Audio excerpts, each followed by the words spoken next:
It's over. Hun Sen's empire, built on blood and lies, is about to collapse. Recently, Cambodia's largest bank, Prince Bank, collapsed.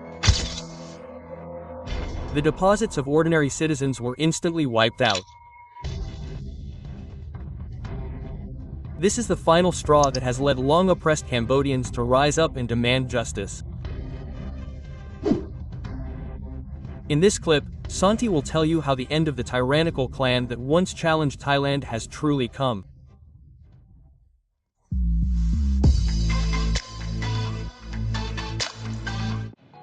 Want to be rich but don't like risk? Living in the countryside, not knowing how to make money. What investments can you make in the countryside? This course will tell you. Personally, I'm skilled at buying at low prices and adding value. This is suitable for 4 types of people. The first is people with good credit, working regularly, and building credit well, but not knowing how to do it. How do you get this power? And the test is, people who already have a business and a good income, but sometimes you don't build credit or build it, which causes you to borrow less than you should. 3. This means people who already have money but want to find an investment that will keep you up at night, or people who have business ideas to add to real estate to increase its value. This is a full course that you can invest in immediately after completing. And finally, this course guarantees satisfaction. If you're not satisfied and don't benefit from the course, you can get a full refund, 100%.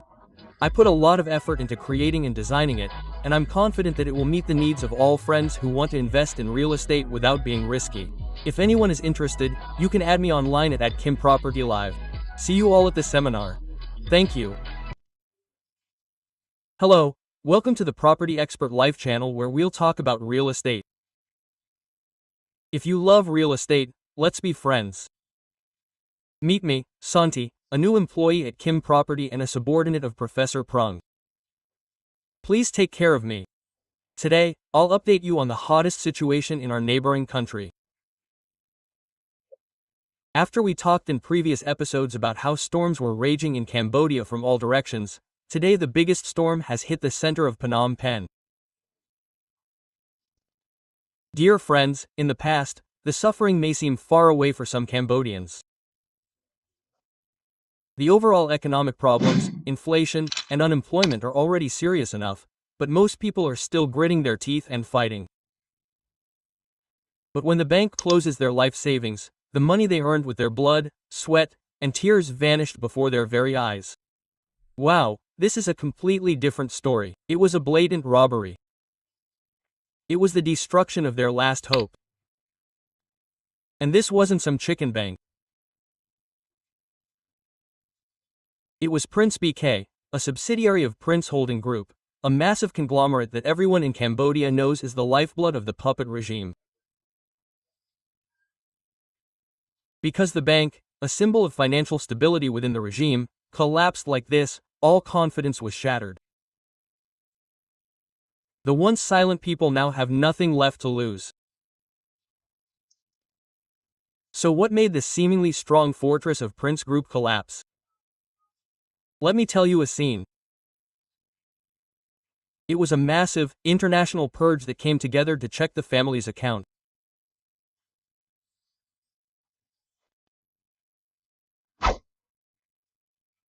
At the same time, the beginning of this end came when the US Department of Justice and the UK government simultaneously announced that the Prince Group was no longer a business group but had been blacklisted as a transnational criminal organization.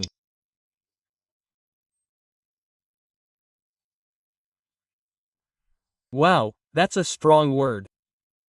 It was an announcement to the world that this was a world-class mafia gang. The US government has stated that Mr. Chen Ji, the chairman of Prince Group, is the mastermind behind one of the largest investment fraud operations in history.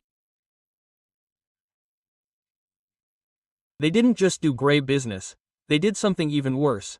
They created hell camps throughout Cambodia, kidnapping people and forcing them to work as scammers, defrauding people around the world, especially Americans, resulting in losses of tens of billions of dollars. Once the announcement was made, they didn't say much. They seized all assets linked to this network.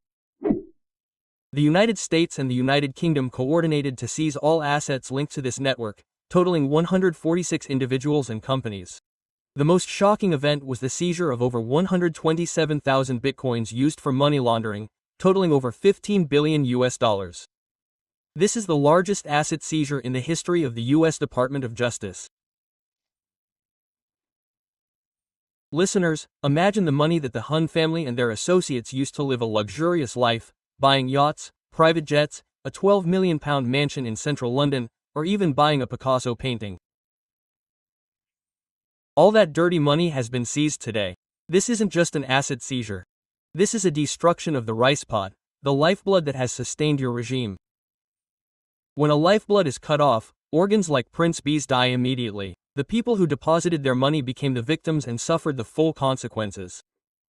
If the dirty money issue made us angry, what South Korea exposed saddened us and showed us the brutality and inhumanity of this regime. South Korea is now very serious because thousands of its people have been tricked into being trapped in these hellish camps. They even sent a special task force to fly directly to negotiate with Mr. Maines. What the Korean victims who escaped told the media was brutal beyond our imagination. They said that inside it is hell on earth. People die every day. Seriously, one person dies every day. Anyone who doesn't meet their goals and refuses to trick others is tortured and sold to other gangs as if they are not human. There are brutal punishments such as cutting off fingers and gouging out eyes. There was a witness who saw a Chinese man try to escape but was caught and beaten to death. In front of others, to slaughter chickens to scare monkeys, these stories, once exposed, completely destroyed Cambodia's image in the eyes of the international community. It was no longer a pitiful country, but a state that provided shelter to a global criminal organization that profited from the lives and deaths of its people. This was a reinforcing of the fact that what America and England did was absolutely correct. Fire from outside was mixing with the fuel that was already smoldering inside. The suffering of the Cambodian people has reached its peak, especially after Thailand had to close its border checkpoints for security reasons. The once bustling border economy was immediately destroyed. Trade lost tens of billions of baht per month. Consumer goods that we once relied on from Thailand were in short supply, prices skyrocketed, and the agricultural sector collapsed because we couldn't export them. But the most painful thing is the fate of millions of Cambodian workers. Do you remember when Hun Sen used to stir up nationalism and incite hatred of Thailand, telling workers to return home, saying that our country is better? What happened? They returned unemployed, starving, and in debt. His own NGO even admitted that nearly 400,000 workers returning from Thailand immediately lost their jobs, becoming an army of unemployed, starving, and hopeless. Now, the voice of truth is starting to be heard louder on Cambodian social media. Some influencers who used to be quiet because of fear are now daring to speak up and question the puppet family. I'll try to give an example of a comment that Cambodians wrote.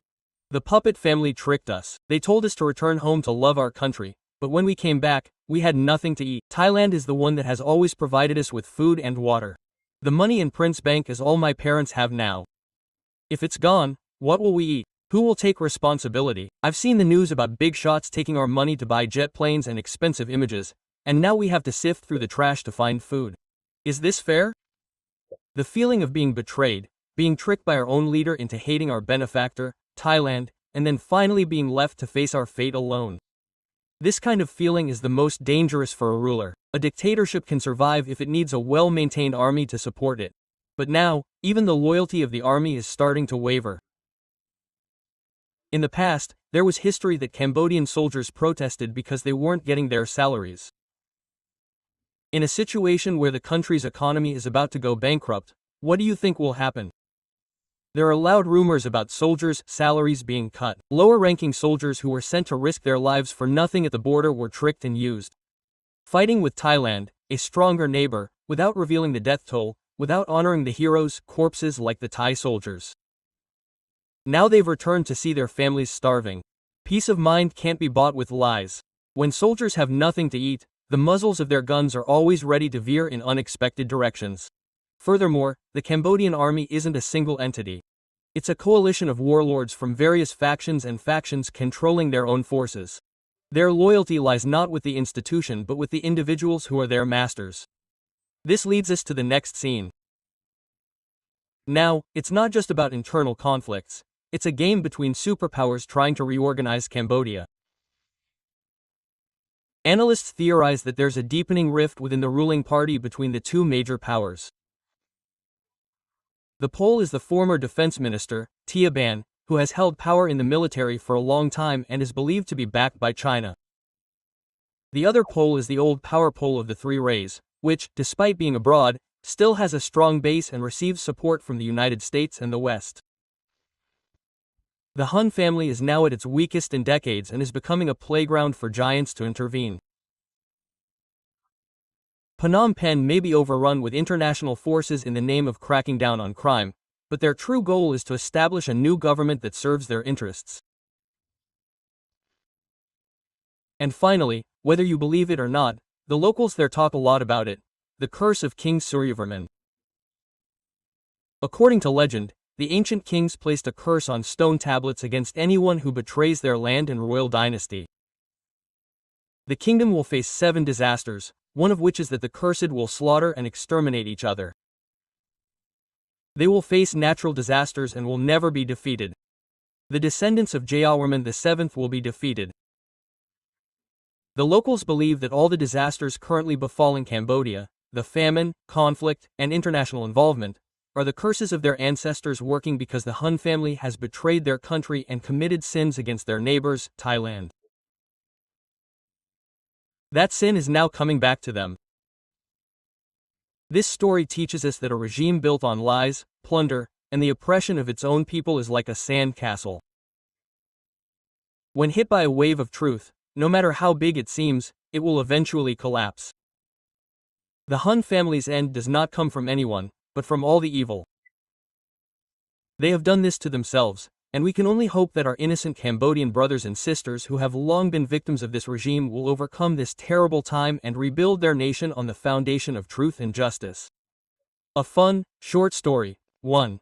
America and Britain smashed the Hun family's rice pot, seizing huge assets, causing Prince B to collapse, and people unable to withdraw money was the last straw. 2. South Korea exposed the brutality of the call center gang, showing the world the true nature of this regime, that it is a den of criminals. 3. Closing the border with Thailand caused the economy to collapse, causing workers who were tricked into returning home by Hun Sen to become unemployed, turning into an army of starving people ready to rise up. 4. Soldiers began to become dissatisfied, being sent to die for nothing at the border, even having their salaries cut, and their loyalty began to waver severely. 5. All of this fueled the Cambodian people's patience and counted down.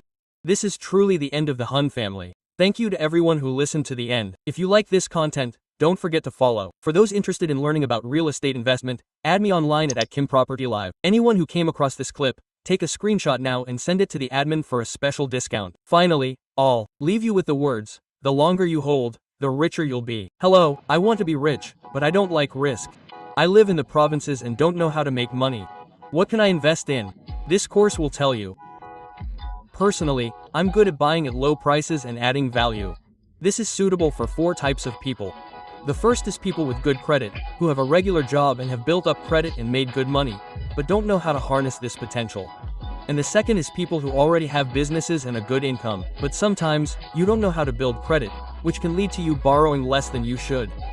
This is for those who already have money but are looking for investments that will keep you up at night, or for those who have business ideas to leverage on real estate to increase its value.